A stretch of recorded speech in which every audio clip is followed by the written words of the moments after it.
We're off. So, Sarah, how's it Hello. going? Don't be nervous. This is my lovely client and friend, Sarah. Today we're going to talk about you and your training and what fitness and the fitness industry means to you. Yeah.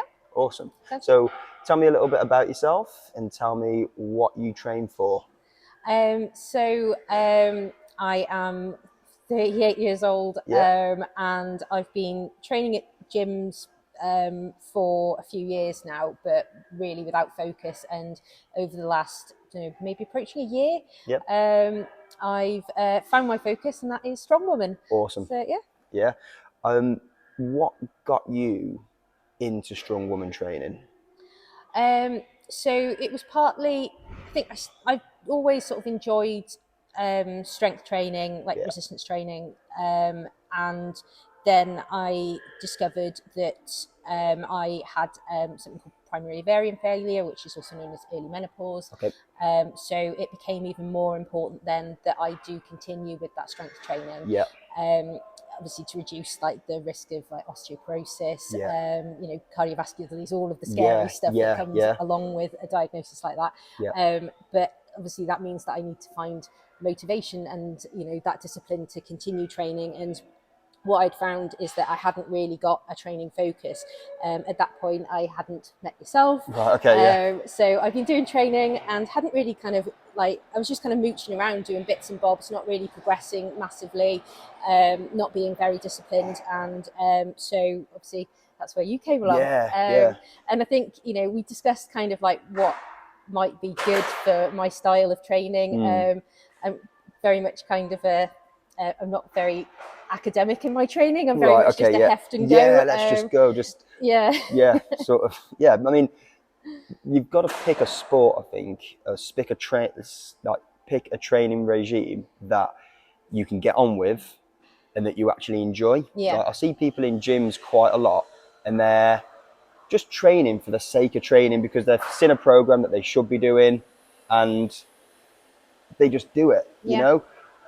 without actually really thinking about whether they're enjoying it, what they're going to get out of it. I mean, one of the questions I was going to ask you was, what's your feelings towards aesthetics? Because like, you don't train for aesthetics, but you have actually lost a considerable amount of weight over the course of your sort of strong woman Yeah. training process. Yeah. So I think part of that, I mean, aesthetics, I think it's very easy to kind of fall down the rabbit hole with training because you're wanting to drop body fat, and obviously, completely, get people wanting to kind of go for like body recomposition, Yeah. drop Yeah. body fat, build some muscle. But for me, my training was very much focused around health. So dropping the extra body fat that I had was definitely a healthy move for me. But it wasn't kind of the goal in terms of kind of I want to look a certain way. That's kind of come as a byproduct of being more disciplined with my training. It seemed like, I suppose, counterproductive really if I wasn't being disciplined with my nutrition as well. Absolutely. So Absolutely. once I kind of found the balance, and I think when you found me that first strong comp, Yeah. there was a body weight category that I Yes. needed to sit into. Yeah. And that did mean that there was like kind of a necessity for me to kind of to get into that. Yeah. So that was. But I mean, since doing that, I mean, just to add in there, Sarah does strong comps as well. She doesn't just do the training. She actually, I mean, how many competitions now are we down? Is it three? Yeah, three down? Three, fourth on Fourth Sunday. on Sunday, Yeah. right? So this is something, but I mean, like, obviously strong training doesn't pay your mortgage. Yeah. You do this because this is what you like doing. Yeah. Yeah. And for you, competing pushes you that extra little bit Yeah. to do that. But yeah, going back to like the nutrition side of it, I think you're the sort of person that is going to go all in. Like, you're going to compete. So to compete, you need to get down to that certain weight category where you know you're going to perform the best. And to do that, you had to get into that deficit and you had to get down to that weight. And what I've noticed since is that you've not then gone, oh, okay, I'm going to go back up to my original weight that I was before. Yeah. I'm now going to go and I'm going to sit healthily somewhere sort of like in the middle, right? Which is where you actually perform at your best, So that's awesome. That's awesome. I like having the wiggle room for extra carbs. Yeah, just in case, just in case. But that's what life's all about as well, isn't Yeah. it? Like I said, this isn't paying your mortgage. Yeah. So, you know, you should be allowed to go and eat some of the food that you like and, you know, go out. And like you were talking before, you said you were going to go to the cinema and have a Tango Ice Blast and that. It's like, that's allowed. You're allowed to do that stuff, you know? So I'm going to go back to you when you said at the start of the podcast, and you said that you had a diagnosis of, what did you say it was called again? So because I'm under 40, it's classed as primary ovarian failure. So so basically my ovaries have decided to just like quit out. Right. But essentially it's early menopause. Okay. And everything that sort of comes with as well, symptoms wise and yes. fun things. So you were training before that? Yeah, I was. Yeah. Okay. And how has it affected your training? Is it a lot more? Is it a lot harder now to train? How does it? Because you're talking. I'm coming in as a. I know nothing about it. Okay. Yeah. So I'm never going to go through the menopause, so it's not something that I've really had to worry about myself. Yeah. But being as I would like to know more about it. So tell me, if you don't mind getting too personal about things, how it's changed your fitness journey. Yeah, so I think obviously because I was like training and as I said, I didn't, a lot of things kind of, I suppose, kind of coincided at the same sort of time because previously I was kind of coming to the gym. I was just doing whatever I felt like doing, a very, very random training. I think there's a lot of people do, you kind of want to tick that box, I've been to the gym, but wasn't really sort of doing it with any particular goal or with any particular kind of reason or focus to it. At that point, I was thinking, so you got the diagnosis and obviously started training with you, which helped me to find like a goal, have that focus. But then with the diagnosis, it kind of meant that there was a reason that I kind of have to train because, otherwise I am putting myself at greater risk of, developing these kind of co-occurring conditions that come with that hormone depletion. I did have, I've got a script for HRT, so that was, that's had an impact as well in terms of, my energy levels. It's, it has helped having that replacement. There's obviously the symptoms which you get with it, like in terms of like mood variance, insomnia, heart palpitations, obviously temperature fluctuations, there's random aches and pains, and there's just like brain fog stuff that's sort of quite well known, where you just get kind of like forgetful and and it's a lot, like I think before getting the diagnosis and then the script, it was really, really difficult. Like there was points at which I was kind of thinking, am I going to be able to kind of continue living by myself? Am I going to be able to continue in my career? Really? Because the mental impacts of that and the physical impacts were quite severe. Of course. I mean, if you're thinking, imagine. So I think hormones are a big thing. People don't, when you're walking around in your day-to-day life, you're not thinking about what your hormones are doing and how they're making you feel. Yeah. But if you strip some of them away, do you know what I mean? If you strip like strip your estrogen away, or do you know what I mean? You're gonna be, feeling probably not that great. No, definitely not. So that was, obviously starting with the HRT patches, was, that was a process in itself, was, waiting for that, like levels to kind of actually balance out a little bit. And, and obviously kind of, you still do have fluctuations, it's not like a magic wand, but the difference was absolutely incredible and quite quickly as well. So I was very glad to kind of be able to kind of have that, have that prescription to kind of support what I was doing.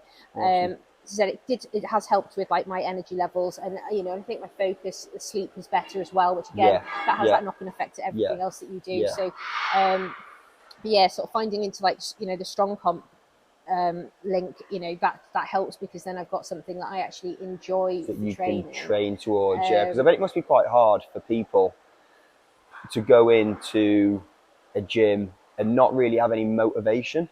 To do anything like that. Oh, my motivation. I mean, for some people, motivation is aesthetic. They just want to look better naked, which is great. I would say that probably like most of the population that walk into a gym They're like, I just want to look better naked. Yeah. Yeah. Whereas you get other people that are training for performance, like yourself. You Yeah. go into strong competitions, and you're training. You're surrounding yourself as well with other people that are doing the same thing, right? Which massively has Yeah. an Yeah. impact. So when you did start, was it a big decision to go onto HRT, or was it just a kind of, I've got to do this to continue my life as normal as I can? Yeah, I mean, it was a little bit of I mean, for me, it was like it was an absolute no-brainer. I come Yeah, from a pharmaceutical background yeah, anyway, so I'm very aware of the science, the yeah, pharmacology. yeah. You know, all the Um, sort of, all the yeah, bullshit that gets written yeah, about it, and all yeah, the, exactly. yeah, So, yeah, yeah, for me, actually, the age that I'm at, the symptoms I was experiencing, there's something actually that makes me a lot more likely to live a lot longer, yeah, and with a much better quality of life. yeah.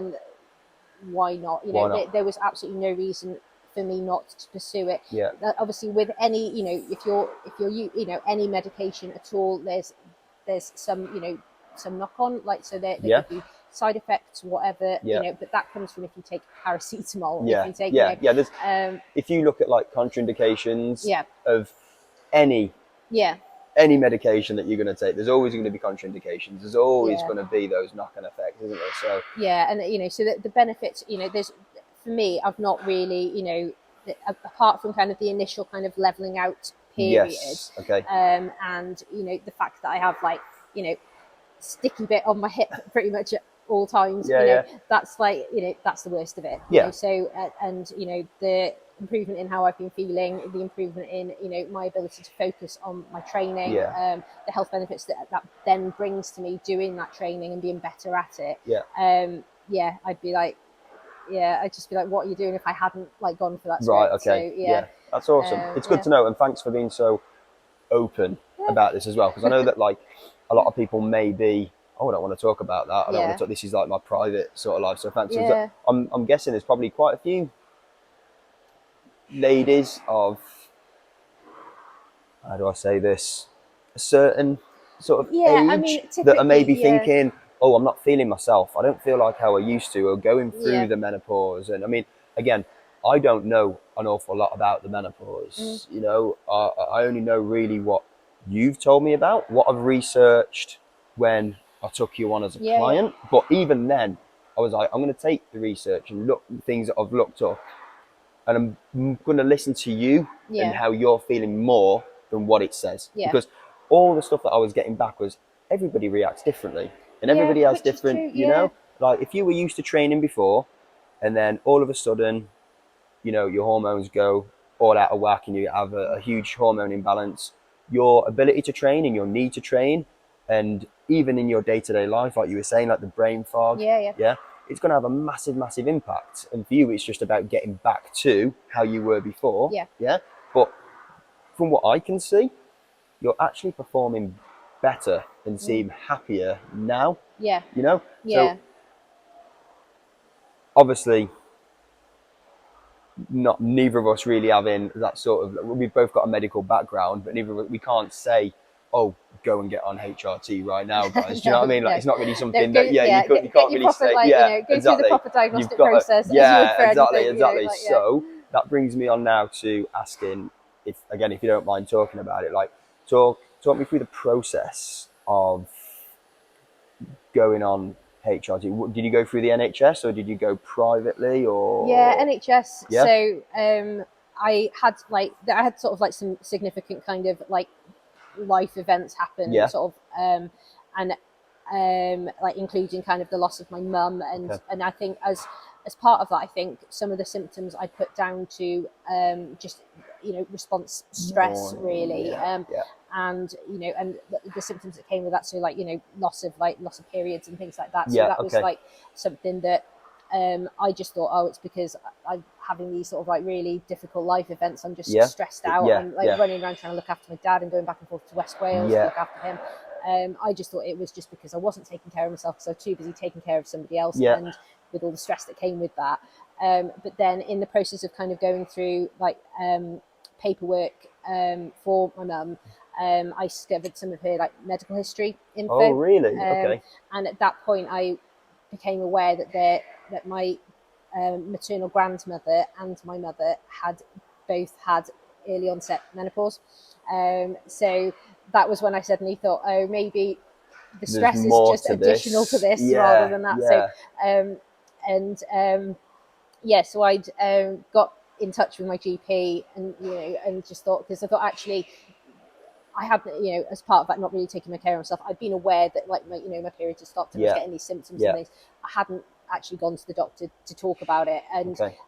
so that was kind of my first thing, is actually Yeah, if there is like a change that you're experiencing in like your cycle, in your symptoms and yeah, stuff, go and get it checked out, because obviously in my case it ended up with this diagnosis of primary ovarian failure, yeah, but there's also a lot of other conditions that yeah. can come about from a change, so it's always worth just getting that kind of looked into, which is what I did. So the GP obviously took into account the family history.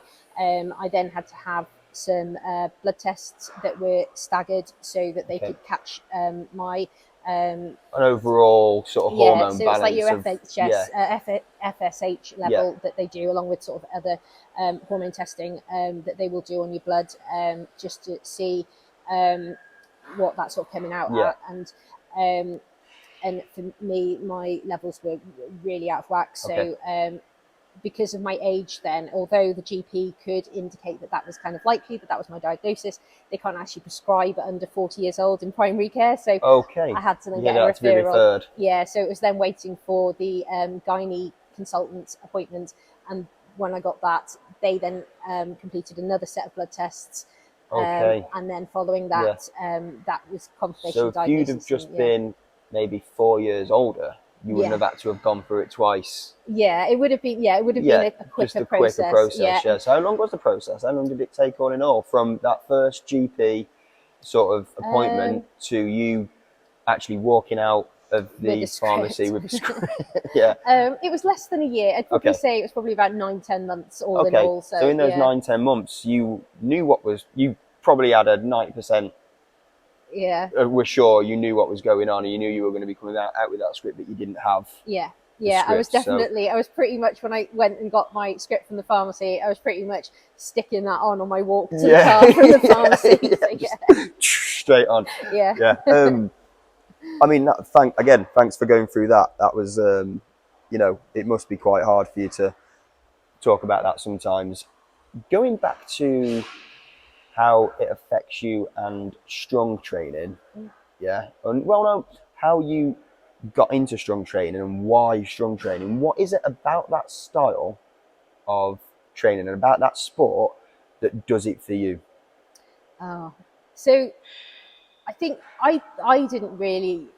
I'd heard of like World's Strongest Man, Yeah, or yeah. You and watch it on Boxing Day or whatever. Do you yeah, know I what I mean, mean? that was kind of, I had such a lack of knowledge about it at all. And I think, and initially when I was coming to the gym, I think I sort of had in my head, I guess what I was doing more of was like, I suppose, powerlifting. I was Yeah, kind of focusing on those, like, deadlift, bench and things like yeah, that. And it wasn't, but I wasn't really enjoying it. It's quite boring just focusing on like sort of three movements. yeah, And my style was, quite, you know, I don't know. Yeah, I suppose it was quite raw in like my style, I yeah, suppose, of yeah, yeah, lifting. yeah. But I had, like, I had sort of natural strength. I think, for deadlifting particularly, You my were like, very strong when you first come to me. I was like, I think because we had a few sessions before yeah, we yeah, sort of come up with a plan of action yeah, because it all happened very sort of. I can't even put my finger on like what point we said we were going to do strong training. I think we did a yeah, few deadlift sessions or yeah, and I was like, "Fucking hell, you're strong." Do you know? yeah, And I was like, "You can utilize that. yeah, Yeah, we can yeah, utilize that." And at the time, I had another client, Helen. Big up to Helen, who she had like a past of like strong training, yeah, and she was talking to me about it quite a lot, and and I think I may have mentioned it to you, and you yeah, were like, oh, I'd like quite fancy that, yeah. yeah, And not a year later, yeah, yeah, we're 4 competitions in. You've got your own kit in the gym. You bought your own log, your own yeah, sandbags. Do you yeah, know what I mean? Because the yeah, sandbags weren't heavy enough for her, yeah, right? yeah, Yeah, and you just gone all in, yeah. and I think that's absolutely great. What about like we went back, we were talking about before, like you don't really see a lot of it's not really in the media that mm, much, sort of like strong training and like, you know, strong man mm, training, which I'm going to include to mm, now, right? yeah, You don't really see anybody else apart from males mm, doing strong man training. Like the other sort of aspects of it aren't really covered as much. Do yeah, you? I can now that I don't know whether it's because we're both in the space a little bit more mm, because I coach you and you are actually yeah. competing in it. But do you think there might be an opening for a lot of people with agendas to come in and go into strong training?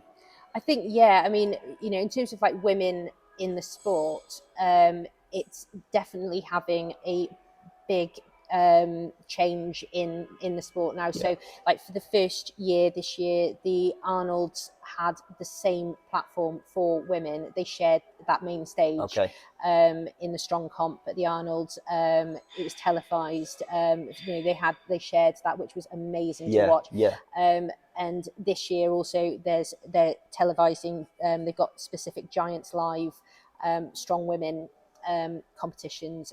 So women coming into the sport is now, we are seeing that emergence now, Yeah. which is amazing. And they've got some just insane athletes that, once you start discovering kind of women in strong woman Yeah. or strongman kind of, Yeah. in that sort of sport. You've got, my first comp was at Chaos Yeah. Gym in Preston, which is run by Rhiannon Lovelace, Yeah.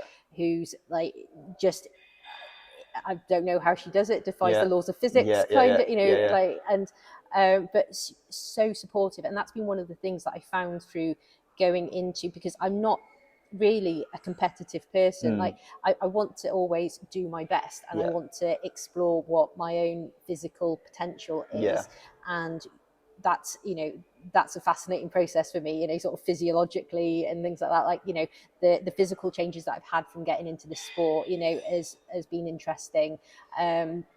Getting like the boulder shoulders and everything else, it's been like, oh, Yeah. okay, this is, I've had to change my wardrobe quite a bit, obviously, no sleeves. Yeah. But yeah, so it's, yeah, so that's kind of been interesting. But like actually going into like a competitive environment, that was something that I was really unsure about. Okay.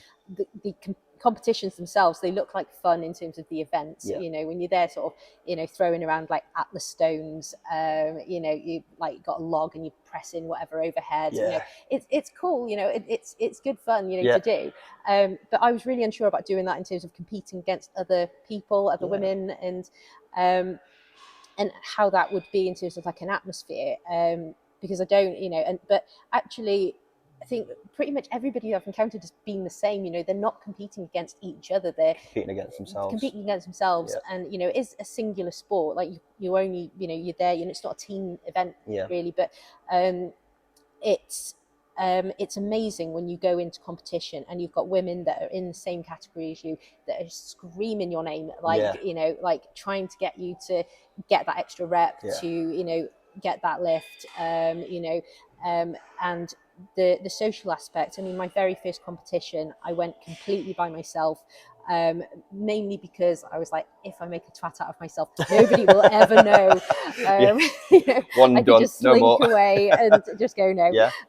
And that was kind of Yeah. it. So, so I went to that, but I noticed there was like a group of people there that had they had old school gyms hoodies on, Yeah. and that was a gym that I knew of that was sort of locally. Yeah. So I just went up to them and said, "Oh, do you train there? That's not too far away from where I come from." And they were just really lovely. And they said, "Look, if you by yourself, come and like hang out with us." Yeah. So I spent that entire day with them. One of them, bless them, like just took videos of like Yeah. my event, and that was amazing now, Yeah. because otherwise I wouldn't have You that wouldn't have record any. of Yeah. my first comp. Yeah. Yeah. And Which, by the way, where did you come again? You come 7th out of 14th, right? yeah, So I middle think of it the was something pack. like That that. was brilliant. Yeah, I Yeah, was for a pretty happy with that. first attempt. Yeah, I was pretty happy with that. But yeah, so I made this like group of friends from that, and now I go to their gym and train with them. We Yeah. do like strong comp Yeah. Saturdays, where we do like events days and practice for competitions that we've got coming up. They're just an amazing group of people, and like, I sort of joke with them that I was a bit like Paddington Bear that first competition, and they like, they sort Took of you looked on. Yeah. after Yeah. me. Yeah. So yeah. So yeah, so I've got this sort of new friends from it, and we don't, we've been like like wild swimming, you know, to like different lakes and gone for swimming adventures. You know, we've sort of done different things as well. Yeah. So like the friendship hasn't just kind of focused around just the strong comps now. These are people that actually have found like, you know, we share values and, you know, experiences, and that's, you know, that's really kind of, you know, that's meant an awful lot. So it has brought like that additional value to like, you know, my life having those strong comps you know, as part of it. I think it's really important because when you start like a fitness journey or an offshoot of a fitness journey and you're going to go try something new, a lot of the time you can feel quite alone. And I think this is why having gyms like the one that we're in and like specific gyms that train, you know, for a specific sport, they, you know, they bring in people that have got the same, like the same things, have got the same thought process, like, you know, and they're the people that you can get on with. So if you're thinking nobody likes doing the thing that I like doing, I guarantee you they do. You're just in the wrong place. You need to go surround yourself. Like here now, like we're building quite a big sort of functional fitness community area now, and there's more and more people coming to it, and it's absolutely brilliant. Because whereas before there'd be a few of us darting around, you know what I mean, not really talking to each other, everything is very singular, like you said. Now everybody's coming in and, you know, training together, and it's awesome. It's great. And it's been quite sweet actually, because I'm sort of very aware I'm a bit of like an outlier, particularly at this gym, like training strong comp.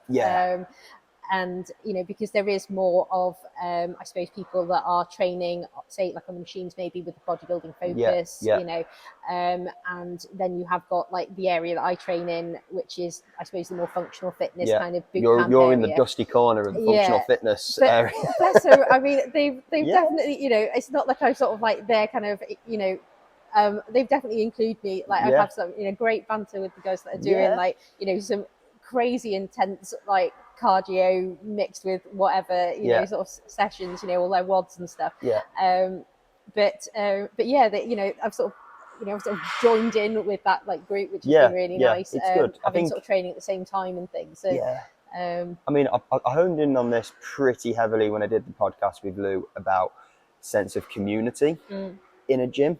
Like, I think it's really important. It's really important because for some people, this is what they've got. This is their only bit of time on their own there they can train. And, you know, I don't know about yourself, but for me, like as I've got older and I've got a family, I've lost contact with a lot of my older friends, or, you know, like you're just too busy or whatever. So people that are, you know, people just sort of lose contact with each other. So the people that come into the gym, they're my friends. You know, say hello to people. You feel like, you're right. You know, it's like a bloody episode of Cheers. Everybody knows your name. Do you know what I mean? Like, it does feel like that. You've got to be in like a good gym where like the community, it's very community driven, and, you know, obviously the one that we train in and the one that we're in now is very, very community driven. It is. It's really nice because, you know, I'll walk in, you know, because I generally will train, like I'll get here for, I don't know, not long after 6 a.m, you know, but it is really nice, you know, when you walk in, you know, people going, hey Sarah, or hi Sarah, you're right, you know, all this kind of stuff, and just, you know, chatting, or, you know, if you, you know, if people notice that you're going for like a particularly big lift or something They'll else, stand you know, and watch and cheer you've got you people on. that are there, people do sort of like, you know, sort of get involved in it, which, you know, I found kind of like a little bit unnerving to begin with, because I wasn't used to it. I'd come from training at like a very commercial gym, which was friendly. Like I definitely had people that I chatted to there, and to be fair, actually, I thought that gym did really well at, you know, being a welcoming place. But again, it was a much bigger space, and so people were kind of more dispersed from one another. But here, you're training really close, so Also with gyms like the more commercial setting gym, like the one that you used to train at, and I used to train before I was in the Navy, I trained at that gym as well. People come and go a lot more. Whereas people always tend to come back around in this gym. People move away. They always tend to come back when they pay a visit and stuff. They'll come back and do a class, or they'll come back and do a workout. So it's very, you know, people tend to come back. I think I'm going to wrap it up. Okay. Thank you very much for joining me on this Tuesday morning, and thank you so much about being so open Yeah, Yeah, it's cool. Yeah. About the reasons why you got into strong training. Yeah. Okay. Well, you found me the strong comp stuff. Yeah. Yeah, which I'm forever grateful for because yeah, I absolutely love it. And probably won't be saying that when I'm pulling a truck on No, Sunday, I know. but Yeah. I think from that, because I've had a few clients that I've kind of guided towards a certain thing that I yeah, want, not that I want them to do, but I think, people have come in with this is what my goal, this is what I want my goal to be. I want to get down to a certain level. This is what's going on in my life right now, et cetera, et cetera. And, you're looking at their goals and you're looking at what they want to achieve. And I'm like, you're going to find it really difficult getting to that point without this particular motivation or yeah, without this thought process or without what you're not going to achieve what you want to achieve as quickly or as easily. Let's try this. Let's try taking your mind away from that aesthetic or away from that particular goal and let's stick it into something else. And to be yeah, honest with you, that's what I did with you. Yeah, yeah, I could see like you wanted somebody to coach you, not because you didn't know how to use the machines or because you didn't know your way around the gym. I knew that you knew your way around the gym. The issue was with you when we first started training was that you didn't have a direction. yeah, Yeah. So for me, it was just about, right, okay, she's really strong. She likes lobbing stuff about. yeah, Let's try this. yeah, Yeah. And here we are a year later, yeah. fourth competition going in now, Yep, and probably loads 160 more to come. deadlift and on my way to 200. So Yes, yeah, there we go. Awesome. Right. Thanks for doing this, and I'll you're see you welcome. guys next week.